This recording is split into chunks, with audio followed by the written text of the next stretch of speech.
qui est le thème central de ces séminaires. Mais je vais dans cette restauration développer avec vous le sous-thème qui est déliez-les et amenez-le-moi. Laissez-les partir. Amen. C'est un thème avec lequel j'avais commencé les dimanches et il a plu au Seigneur que je continue avec ces thèmes. Je suis dans Exode chapitre 5. Yes. À partir du verset 1er, la Bible dit: Moïse et Aaron se rendirent ensuite auprès de qui? Est-ce qu'on peut lire? Avant d'abord de lire ce chapitre, prenons le chapitre 3 plutôt, le chapitre 3e.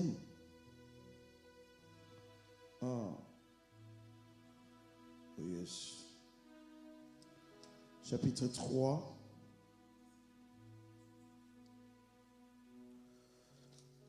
Chapitre 3. À partir du verset 11e, la Bible dit: Moïse dit à Dieu: Qui suis-je pour aller vers Pharaon et pour faire sortir d'Égypte les enfants d'Israël? Écoutez, Dieu dit quoi?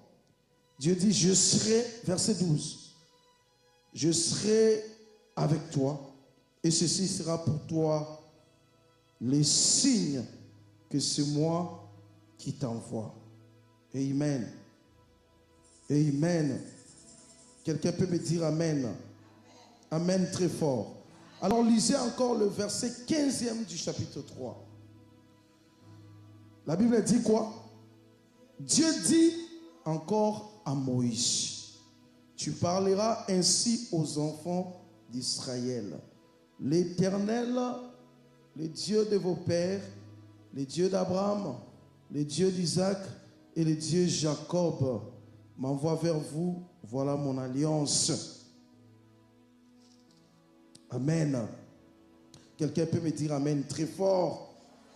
Quelqu'un peut me dire encore un grand amen? Voilà. Alors nous reprenons le chapitre 5.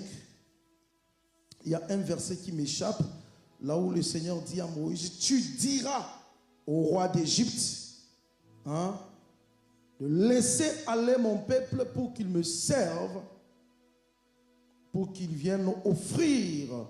Voilà. Je vais retrouver ces passages. Alors, le verset 5, la Bible dit ceci, le chapitre 5 plutôt, à partir du verset 1er, la Bible dit quoi? Moïse, nous sommes au séminaire, Voilà, la particularité du séminaire, c'est que nous allons plus étudier la parole de Dieu. Amen. Moïse, ça m'étonne qu'il n'y a personne qui écrit. Je vous observe depuis qu'on a commencé. Il faut écrire. C'est très important pour nous. Amen. Voilà. Moïse et Aaron se rendirent où? Ensuite, auprès de qui? De Pharaon, et lui dirent quoi? Et lui dire: qui est parti devant Pharaon? Mais qui parle? Merci. Ainsi parle qui? L'Éternel, le Dieu d'Israël. Laisse aller mon peuple. Amen. Pour qu'il célèbre au désert une fête en mon honneur. Pharaon répondit quoi? Qui est l'Éternel pour que j'obéisse à sa voix? Est-ce que nous sommes là? Qui est l'Éternel pour que j'obéisse à sa voix en laissant aller Israël? Je ne connais point l'Éternel et je ne laisserai point aller Israël.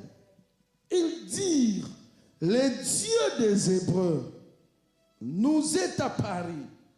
Permets-nous de faire 3 journées de marche dans le désert pour faire quoi? Offrir de sacrifices à l'Éternel. afin qu'il ne nous frappe pas de la peste ou de l'épée.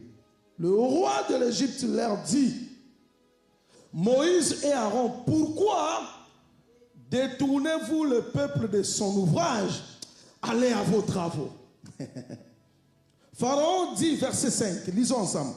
Pharaon dit, voici ce peuple est maintenant nombreux dans le pays, et vous lui feriez interrompre ses travaux. Et ce jour même, Pharaon donnant cet ordre aux inspecteurs du peuple et aux commissaires, vous ne donnerez plus comme auparavant de la paille au peuple pour faire des briques, qu'ils aillent comment? Eux-mêmes ramasser de la paille. Verset 8. Vous leur imposerez néanmoins la quantité de briques qu'ils faisaient auparavant. Vous n'en retrancherez rien, car ce sont de paresseux. Voilà pourquoi il crie en disant, allons offrir des sacrifices à notre Dieu. Que l'on charge de travail ces gens qui s'en occupent, et ils ne prendront plus garde à des paroles de mensonges. Quelqu'un peut me dire amen? Récupérez vos places. Une très belle histoire. Moïse, nous savons tous de quelle manière il était né. Il est né pendant que le roi d'Égypte avait ordonné que tous les enfants mâles qui naîtraient des femmes hébreues devraient mourir, parce que Pharaon s'était rendu compte que le peuple, les enfants d'Israël, commençaient à se multiplier. Ces enfants d'Israël sont arrivés comment en Égypte? Nous savons tous. Un jour, Joseph avait fait un rêve tel que la lune et les étoiles devraient faire quoi? S'incliner devant lui. Et par la jalousie de ses frères, à cause de ses songes, ses frères s'étaient complotés contre lui. Non pas parce qu'il faisait le rêve, mais parce que son père l'aimait plus que les autres. Il bénéficiait de l'amour de son père plus que les autres. Et cet amour dérangeait ses frères. Il vient encore ajouter ses songes qui leur faisaient comprendre qu'il était au-dessus d'eux. Et cela avait suscité la jalousie. Amen. Un jour, Joseph, soyez ici s'il vous plaît.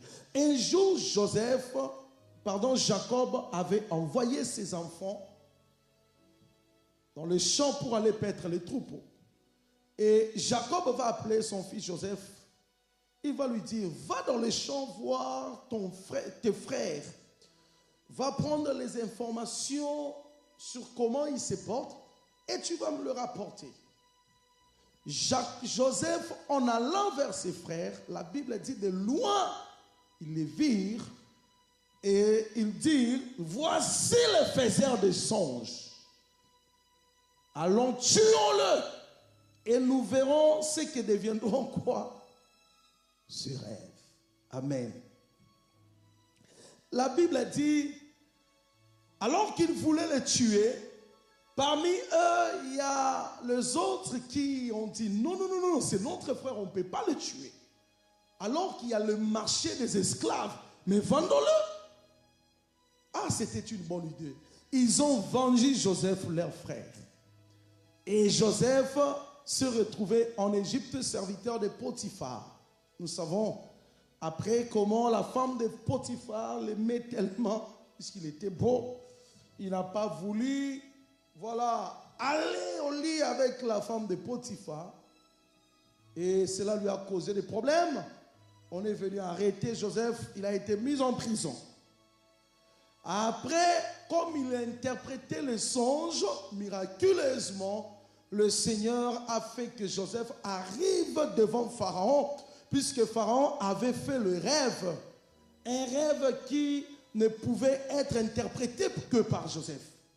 ces magiciens, ces sages, n'étaient pas capables d'interpréter ses rêves. Alors, dans la prison, Joseph avait interprété le songe de 2 personnes qui étaient serviteurs de Pharaon. L'un avait fait le songe tel qu'on lui coupait la tête. Joseph a dit, franchement, tu vas sortir, mais on va te tuer. Et l'autre avait fait le songe dans lequel il se voyait encore servir qui? Pharaon. Et Joseph lui avait dit, quand tu vas sortir, s'il te plaît, souviens-toi de moi. Mais cet homme, à sa sortie, la Bible dit, il a oublié Joseph. Il a oublié Joseph. Et un jour, Pharaon a eu de nuits troublées. Pharaon, pendant quelques nuits, ne pouvait pas dormir. Il avait fait un rêve, un songe bizarre, et qui lui avait arraché la paix. Pharaon a rassemblé tous ses notables, tous les gens, les ministres, tout le monde qui l'entourait. Je fais un rêve, mais j'ai oublié. Vous imaginez, tu as fait ton rêve, tu viens que je l'interprète, mais toi-même, au lieu de me raconter ton rêve, tu me demandes d'abord de te raconter ton rêve et d'en donner encore l'explication.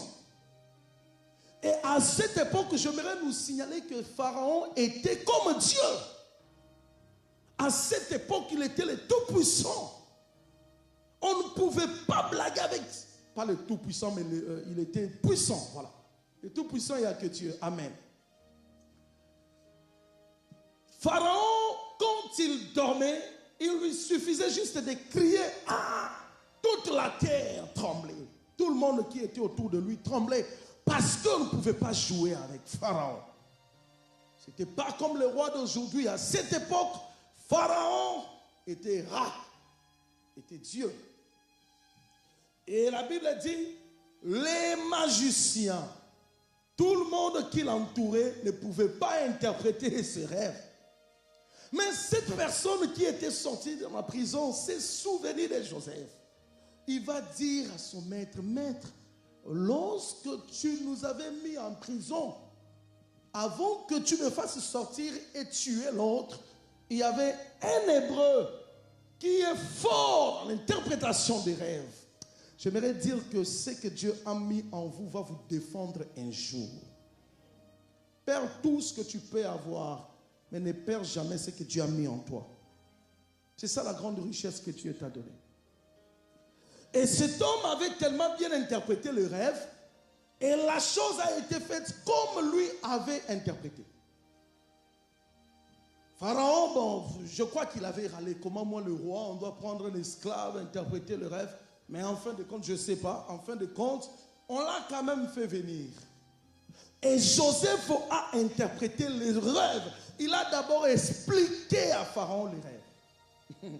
Et puis, il a interprété les rêves. Et Pharaon avait trouvé bon de faire de Joseph un vice-pharaon, en lui disant que seul le trône va nous séparer. Et il lui a donné la gestion de l'Égypte. Et les frères de Joseph qui l'avaient vendu, pensant qu'il était déjà mort depuis longtemps, la famine leur a frappé. Et ils ont appris que c'était en Égypte qu'il y avait la nourriture. Ils sont partis en Égypte dans le but d'aller faire les courses pour s'approvisionner. Ils arrivent comme ça. C'est celui qu'ils avaient vendu qui est le roi, qui règne là-bas, qui gouverne les choses. Et quand vous lisez dans la Bible, vous allez comprendre que, en fin de compte, Joseph s'était fait connaître à ses frères qu'il était Joseph. Et il a demandé à Pharaon que sa famille, toute sa famille, vienne. Et c'est de cette manière que Israël s'est retrouvé en Égypte. Jacob et ses femmes et les enfants de ses enfants sont venus habiter où? En Égypte. Et ils ont commencé à se multiplier, à se multiplier, à se multiplier, à se multiplier. Donc, quand on parle d'Israël, on voit Jacob et sa lignée. Amen. Puisque quand Jacob avait rencontré l'ange avec qui il s'était battu, La Bible dit, après, Jacob avait demandé à l'ange de le bénir. L'ange avait changé son nom. Ton nom ne sera plus jamais Jacob, qui veut dire exulpateur. Mais ton nom sera qui? Israël. Et on le voit même dans le livre de, je crois, Genèse 49 ou Genèse 50. Genèse 49, là où Jacob a rassemblé tous ses enfants. Avant sa mort, il était en train de bénir chacun. De bénir chacun. Et cela, c'était fait où? En Égypte. Donc, c'est par Joseph que tous les enfants de Jacob et les enfants de leurs enfants s'étaient retrouvés où? En Égypte. Ils ont commencé, comme Jacob avait tellement aimé, le roi d'Égypte avait tellement aimé Joseph, il lui a donné une partie. C'est là où il avait installé sa famille. Et il commençait à se multiplier, se multiplier, se multiplier. Au bout d'un moment, Joseph va mourir. Le roi qui régnait là va mourir. La Bible dit, il s'éleva en Égypte un autre roi qui ne connaissait ni Joseph, ni l'Éternel, ni l'alliance que Joseph avait fait avec l'autre roi. Il ne connaissait pas ça. Il a tourné la chose. Il a vu que ces étrangers ici, ils habitent dans notre pays et ils commencent à se multiplier. La Bible dit le peuple hébreu, le peuple d'Israël, les enfants d'Israël devenaient de plus en plus forts. Et le nouveau pharaon va ordonner que les enfants d'Israël deviennent qui? Esclaves. Mais bien aimé, Dieu avait déjà promis à Abraham que ta descendance sera esclave quelque part. J'aimerais te dire, tu vois comment Dieu t'aime. Même ta souffrance là a déjà été dans le plan de Dieu. Souvent l'ennemi pense que c'est lui qui te fait souffrir. Non, ce n'est pas lui qui te fait souffrir, mais c'est un plan de Dieu qui se réalise. C'est pourquoi malgré la souffrance que te fait subir ton ennemi, il n'a pas le pouvoir de te tuer, n'est-ce pas?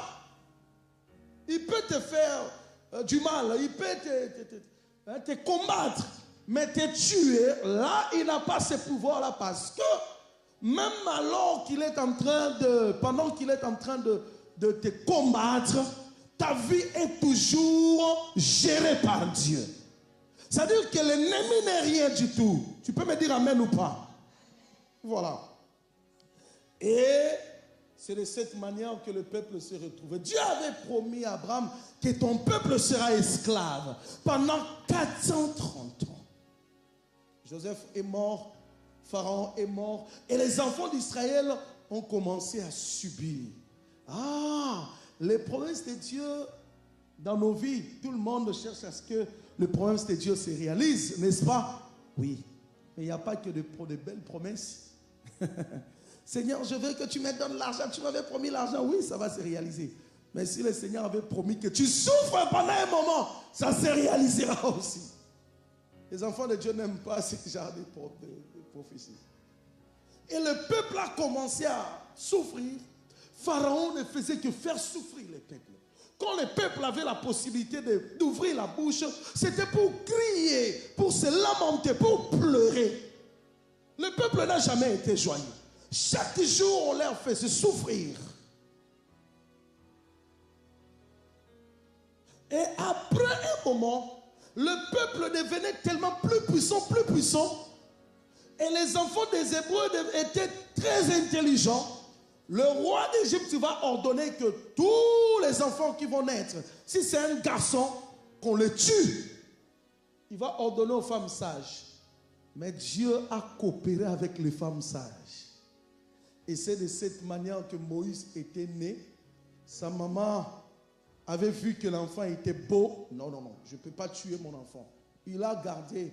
Après un temps, comme il ne pouvait plus le garder, il est parti déposer Moïse dans la rivière. Nous connaissons l'histoire. Et miraculeusement, la fille de Pharaon l'a retrouvée. Et c'est comme ça que la fille de Pharaon avait fait de Moïse le prince d'Égypte. Donc Moïse, en Égypte, il était un ayant droit. Il a d'abord cherché une nourrice qui était sa propre maman. La Bible dit que quand l'enfant a grandi, il a rendu à sa mère. Donc la fille de Pharaon était comme la maman de Moïse. Moïse a grandi comme un prince en Égypte. Mais la Bible dit, dans le livre de Hébreux chapitre 11, c'est par la foi. Est-ce qu'on peut le lire? On est dans le séminaire. Hébreux chapitre 11. On peut ouvrir nos Bibles dans le livre d'Hébreux. Hébreux 11, chapitre 11 plutôt. Qui a trouvé le verset?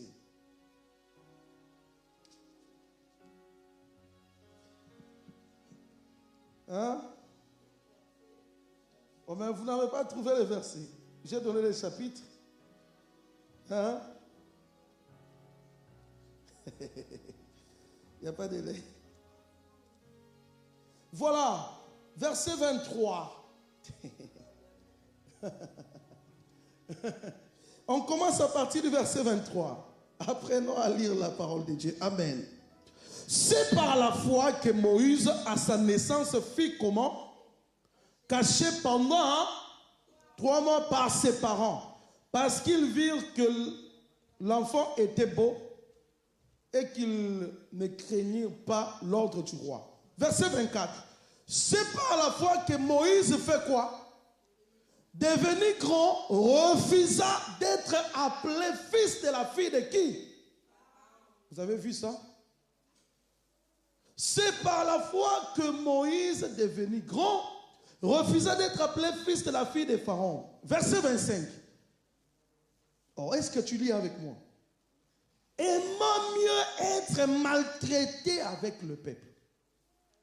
Donc quand il a grandi, il s'est dit non. Moi, je suis dans la maison du roi, je souffre. Mais mes frères et sœurs, je mange bien, je vis bien. Mais mes frères et sœurs sont en train de souffrir. Ah, il s'est révolté, il a fait le choix d'appartenir au peuple hébreu. Verset 25, la Bible dit quoi? Aimant mieux être quoi? Être comment? Maltraité avec le peuple de Dieu que d'avoir pour un temps la jouissance du péché. Voilà. Vous avez compris? Et c'est alors que Moïse commençait à se révolter. Mais non. Et un jour, la Bible dit dans le livre d'Exode, il a vu un Égyptien qui était en train de maltraiter un Hébreu. Moïse a pris la chose en main. La Bible dit il a tué un Égyptien. Et c'est de cette manière, quand Pharaon l'avait appris, Moïse a fait quoi? Il a fui pour le pays des mendiants. Et c'est alors qu'il avait rencontré sa femme qui? Séphora. Voilà. Sa femme n'était pas israélite. Hein? Il va rencontrer sa femme Séphora. Si vous lisez dans le livre d'Exode, vous allez comprendre tout ça. Alors qu'il faisait bien sa vie avec son beau-père Jéthro, Jéthro avait de troupeaux. Et Moïse était parti paître les troupeaux de Jéthro, son beau-père. Lisez dans la Bible, vous allez comprendre que la plupart des gens que le Seigneur a appelés, c'était d'abord des bergers. Les bergers, c'est-à-dire des pasteurs. Un pasteur, c'est celui qui sait garder les troupeaux, paître les troupeaux, gère bien sa famille. C'est pourquoi la Bible dit, celui qui est appelé doit d'abord bien gérer quoi? Sa famille. Amen. Voilà. Et qu'est-ce que la Bible dit? Pendant que Moïse faisait paître les troupeaux, si vous lisez dans le chapitre 3 d'Exode, vous allez les comprendre.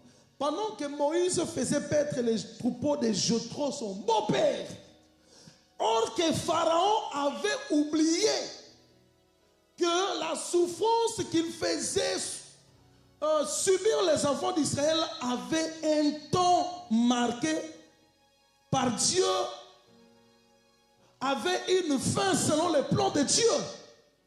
Dieu savait que à un moment donné, Pharaon allait arrêter avec ses bêtises. Mais Pharaon ne savait pas. Celui qui te fait du mal, il ne sait pas les plans de Dieu. C'est pourquoi ne traite pas quelqu'un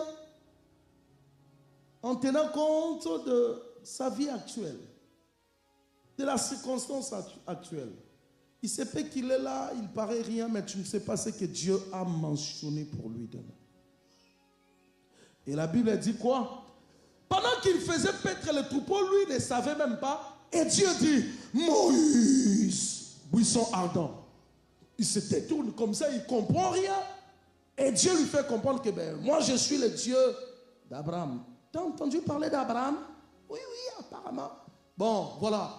T'as entendu parler d'Isaac et Jacob? Oui, on a dit qu'on était venu ici par lui, par Jacob. Ok. Moi maintenant, je suis leur Dieu. Je vis la souffrance de mon peuple. J'aimerais dire à une personne, là où on diminue, le Seigneur a les yeux. Il est en train de voir. C'est pas parce que Dieu ne dit rien que ton ennemi doit continuer à être fort sur toi.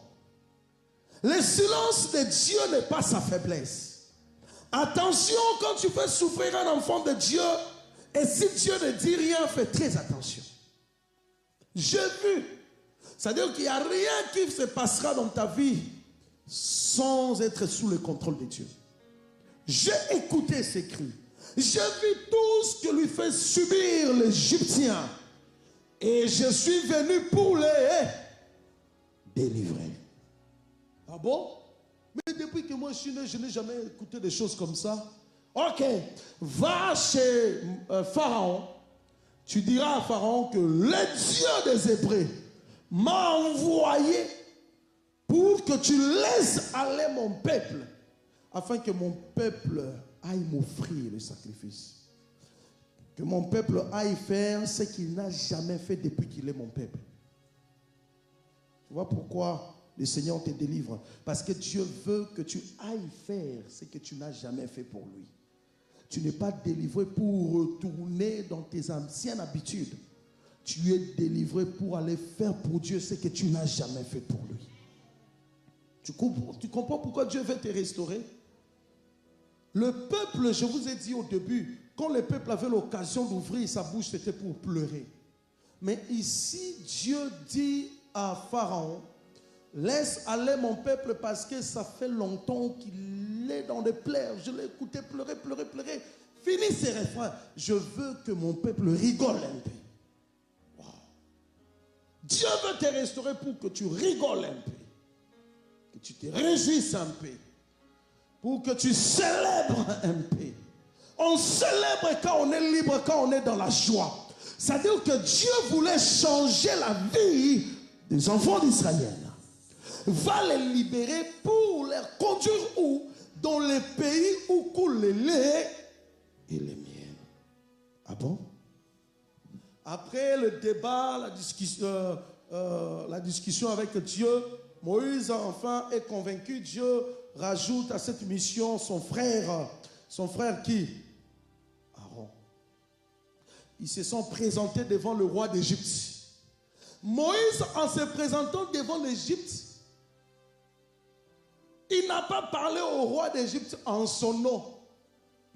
Moïse avait l'accès parce qu'il était le prince. Même s'il avait fui, mais il était ayant droit. Il était le prince. Il arrive comme ça devant le roi d'Égypte. Il lui dit, ainsi parle l'Éternel, le Dieu d'Abraham, d'Isaac et Jacob, le Dieu des Hébreux. Laisse aller mon peuple pour qu'il aille célébrer mon nom, m'offrir le sacrifice. Écoutez la réaction de Pharaon. Qui est-il? Il est qui ton Dieu là, l'Éternel là?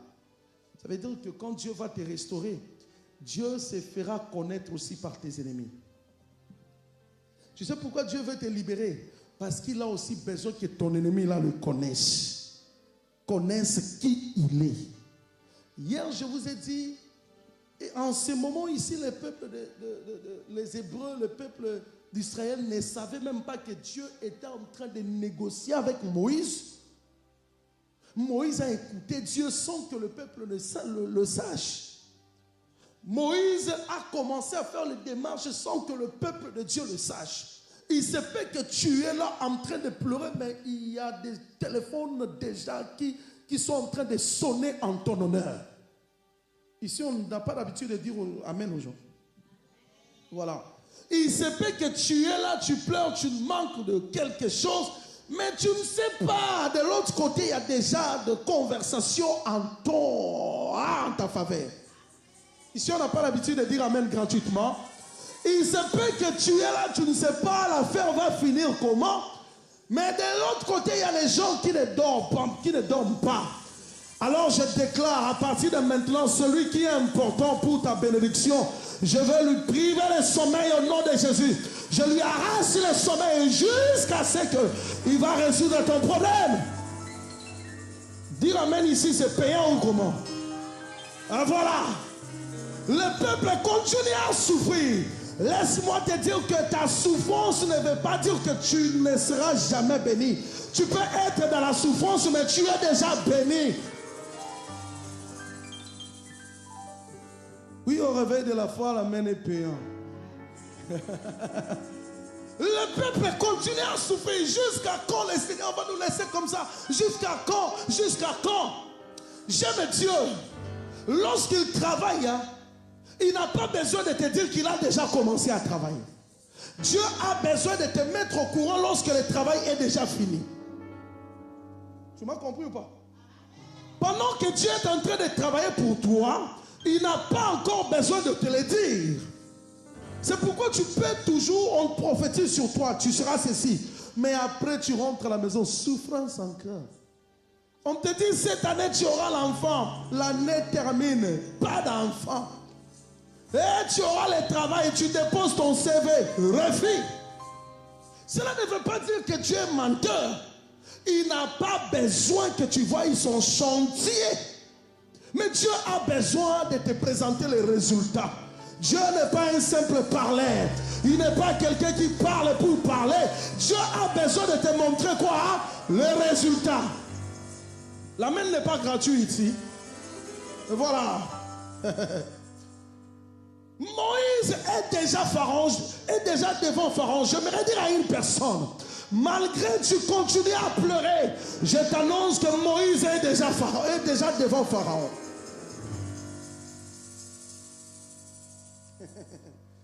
Ça va arriver. Je sens que ça sera encore chaud aujourd'hui. Vous avez ramené les papiers, je pense, hein? Les feuilles là. Hein? Voilà. Tu continues à pleurer. T'inquiète pas. Pleure parce que le Seigneur a permis que tu pleures. Mais sache que alors que tu pleures, Moïse est déjà devant Pharaon. Devant Pharaon. Ça veut dire ceci. Si ta souffrance continue à s'intensifier, cela va attirer l'intervention de Dieu. Le chemin par lequel ta délivrance passe, c'est la souffrance. La souffrance est l'enveloppe qui cache l'intervention divine de ta vie. On ne me comprend pas. Oh, les gens sont distraits. Personne ne comprend. Je disais ceci.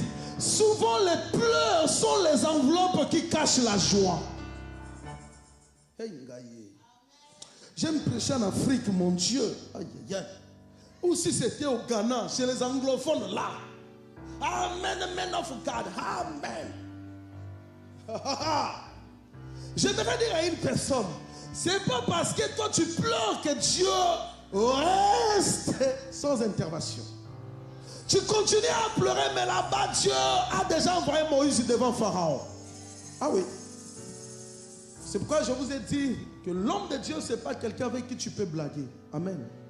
Oui, ne joue pas avec les serviteurs de Dieu, puisque ils interviennent là où toi, tu ne peux pas. Toi, tu n'as pas le pouvoir d'aller chez Pharaon. C'est Moïse qui doit aller là-bas.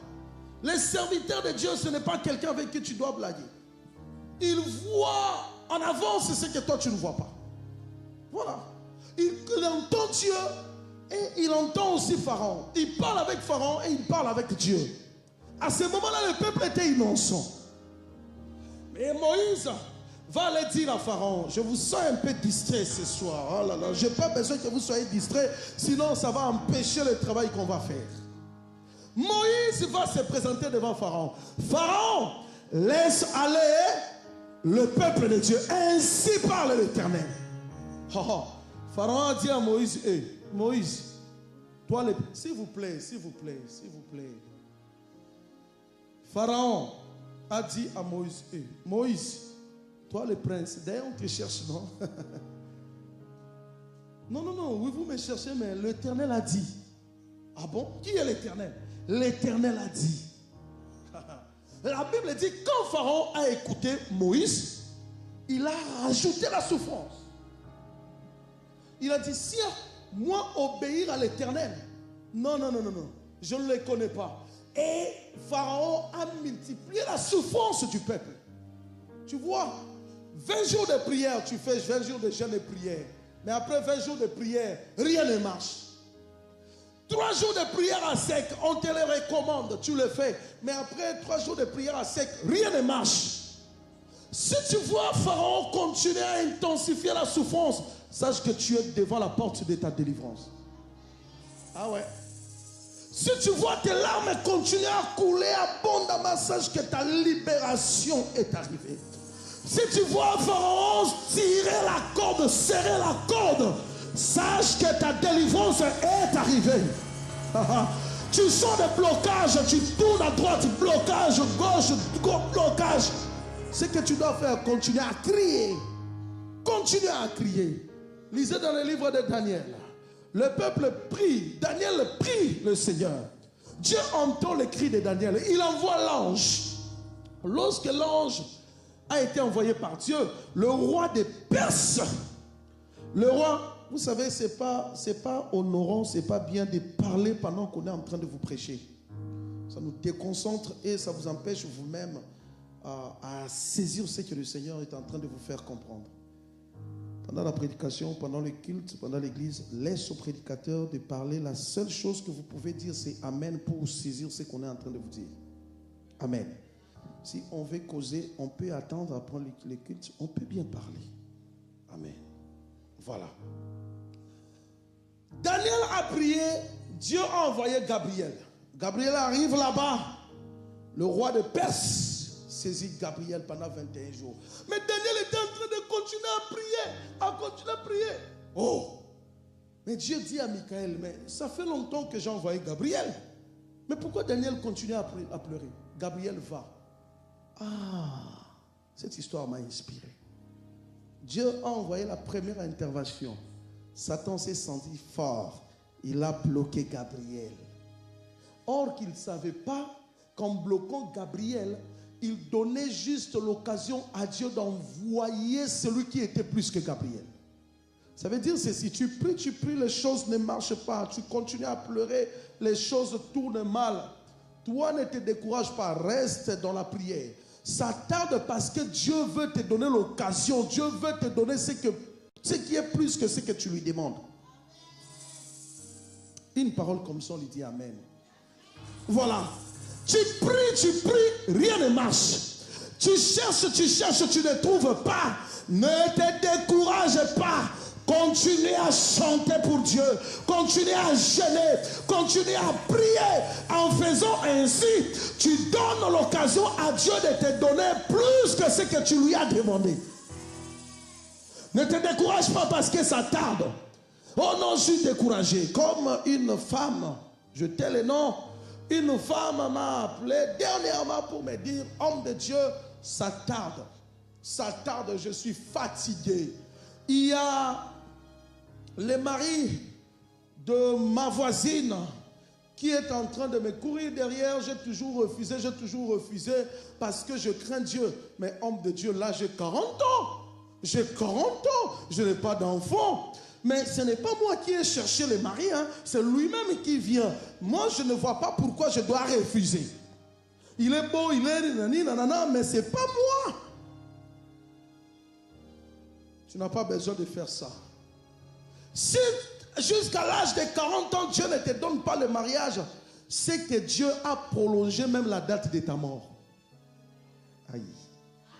On ne m'a pas saisi. J'ai déjà atteint 40 ans, je ne me marie pas.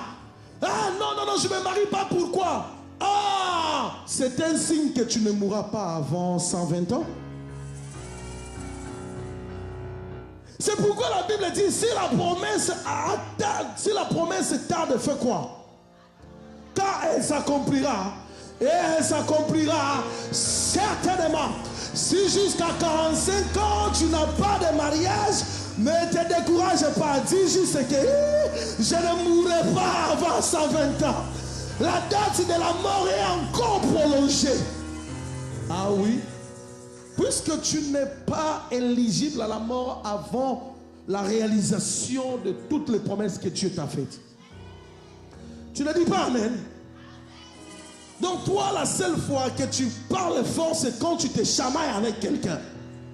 Dire Amen là, tu ne peux pas le dire très fort. J'étais en train de dire ceci.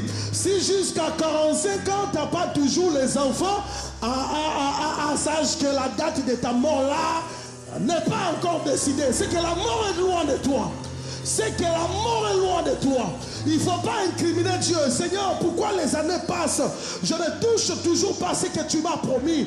Non, non, non, non. Reste attaché. Reste sur ton poste. Reste attaché à Dieu. Reste dans la prière. Continue à jeûner. Si Gabriel n'est pas venu, Michael viendra. Si Gabriel n'est pas arrivé, Michael viendra. Et laisse-moi te dire, quand Michael viendra, ça sera Gabriel et Michael. C'est pourquoi j'aime Dieu. Il nous donne toujours toutes choses double. On lui a demandé un, mais il nous donne double. Si tu vois la chose tarder, c'est que Dieu va te donner le double de ce que tu lui as cherché. Tu lui as demandé. Non, réveil de la foi commence à dire Amen. C'est mignon d'entendre le réveil de la foi dire Amen.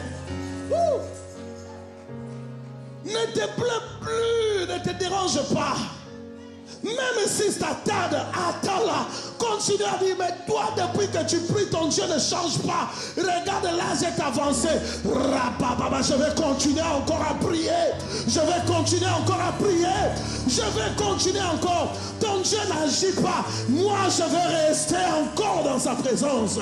Si je n'ai pas encore vu Gabriel, je verrai au moins Michael. Et dans l'histoire de ma vie, il y aura Michael et Gabriel. Satan, si tu veux bloquer, bloque à toi, bloque à toi. Bloque. Mais sache qu'il y aura un plus fort, Michael, puisque le diable connaît bien Michael. C'est celui qui l'avait chassé là-bas. Est-ce que quelqu'un comprend quelque chose? Quelqu'un est en train d'être béni. Quelqu'un est en train de comprendre ou pas? Quelqu'un est en train de comprendre ou pas? Et quand Moïse est allé là-bas, Pharaon a refusé. Écoutez ce qui s'est passé. Moïse montre à Pharaon que c'est Dieu qui lui avait envoyé. Il prend son bâton, il le jette par terre. Le bâton de Moïse se transforme en serpent. Pharaon a eu peur. C'est que l'affaire est sérieuse. Le magicien de Pharaon dit à Moïse, t'inquiète pas, ça c'est rien. Nous aussi on peut. Et eux aussi ont jeté leur bâton qui s'est transformé en petit serpent. Le diable cherche à imiter ton Dieu, mais ton Dieu est toujours biga. Il est toujours grand. Quiconque voudra plutôt falsifier ton miracle. C'est son affaire. On va savoir que ça c'est les Chinois et ça c'est l'original. Et la Bible dit quoi? Le serpent de Moïse a fait quoi? A avalé les serpents des magiciens. Comme pour montrer à Pharaon que là, le combat n'est plus à ton niveau. Là, c'est déjà un signe qui montre que ça ne va pas. Il n'y a pas une bonne nouvelle pour toi. Mais la Bible dit, malgré ça, Pharaon a endurci son cœur. Moïse, il va pleurer devant Dieu, mais il n'a pas laissé. Dieu fait comprendre à Moïse, même l'endurcissement de son cœur là, c'est dans mes plans. Aïe. Tu sais, quand on t'insulte là, c'est dans le plan de Dieu. Même quand on est en train de t'insulter là, c'est dans le plan de Dieu. Quelqu'un te dit, tu n'es rien, c'est dans le plan de Dieu. Quelqu'un te combat, dit, c'est dans le plan de Dieu. Même lorsqu'on te refuse ce travail, il a dit, c'est dans le plan de Dieu. C'est pourquoi l'autre fois, je te dis, même quand tu pleures, ne fais pas comprendre à Satan que tu pleures parce que lui te fait pleurer. Non. Nous le voyons avec Anne. La Bible dit chaque jour sa rivale faisait quoi? L'insulter, la mortifier, l'insulter. Mais quand Anne écoutait les insultes de sa rivale, Anne avait transformé les insultes de sa rivale à la modération. Lorsque sa rivale l'insultait, pour elle, c'était le signal que Anne, tu dois aller dans la présence de Dieu. Prends les insultes de l'ennemi comme ça. Lorsqu'on te combat, lorsqu'on te prive, c'est que tu cherches. Lorsqu'on te cherche là, prends-les comme des modérateurs. Ces gens-là sont des modérateurs. Prends-les comme c'est Dieu qui t'attire dans sa présence. Premier signe, Pharaon dit non. My God. Deuxième signe, non.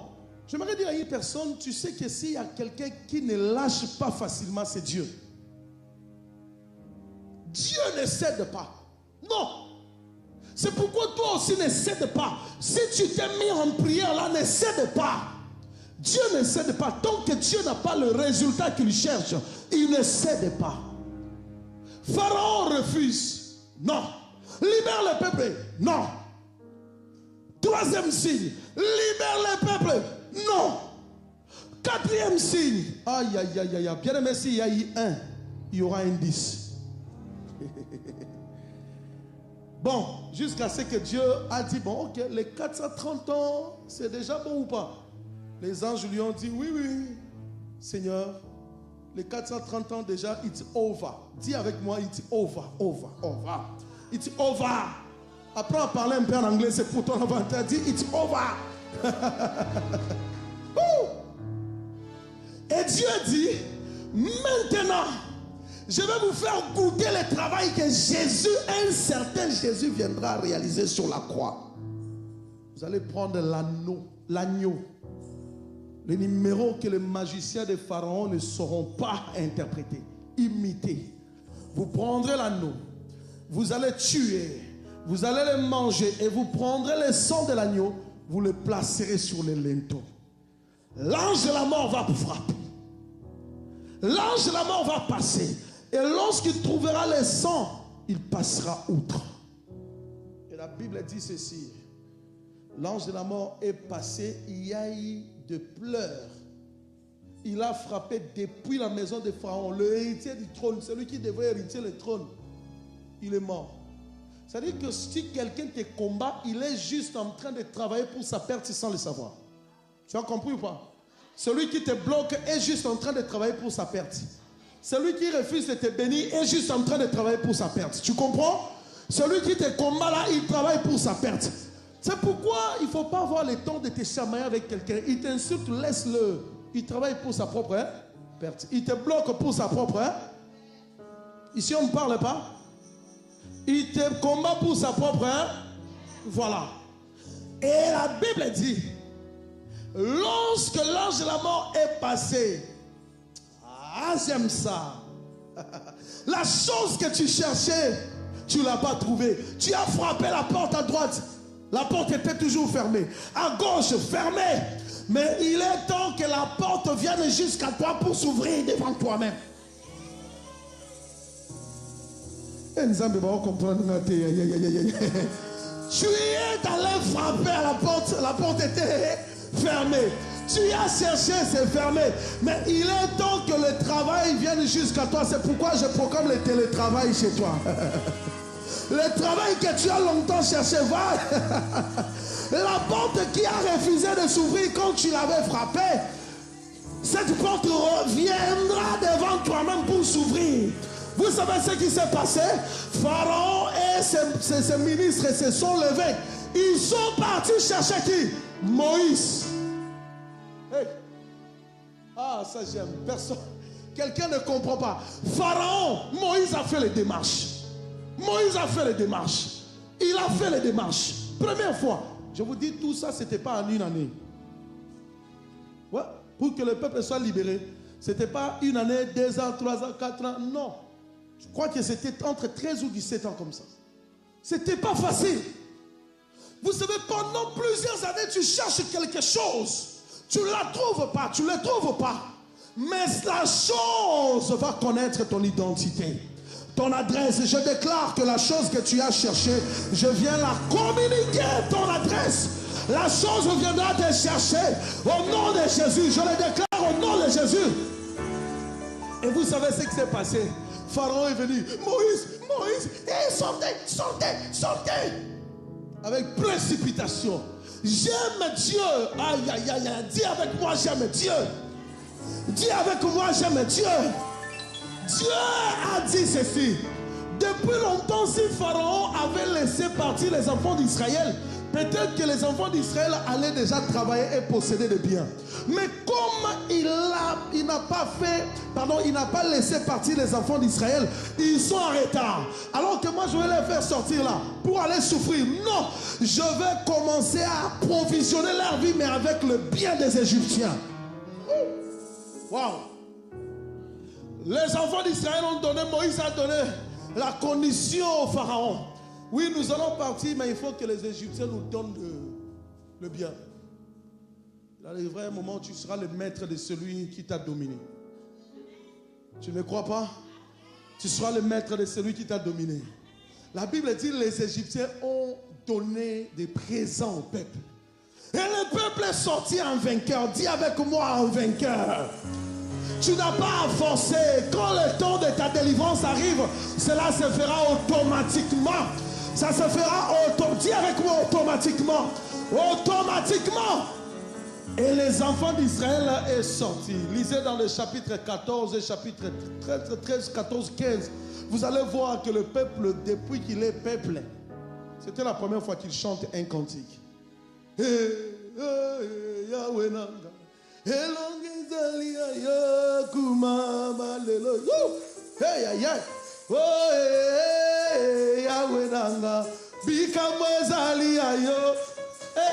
Ici on est distrait.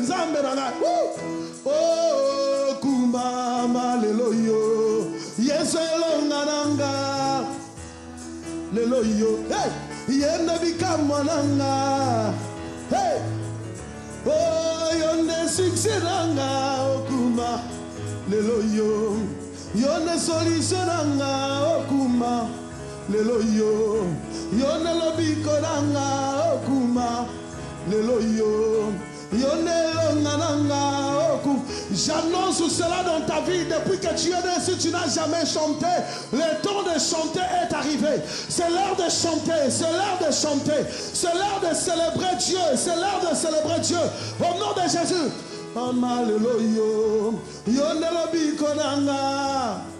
On ne chante pas ici ou comment?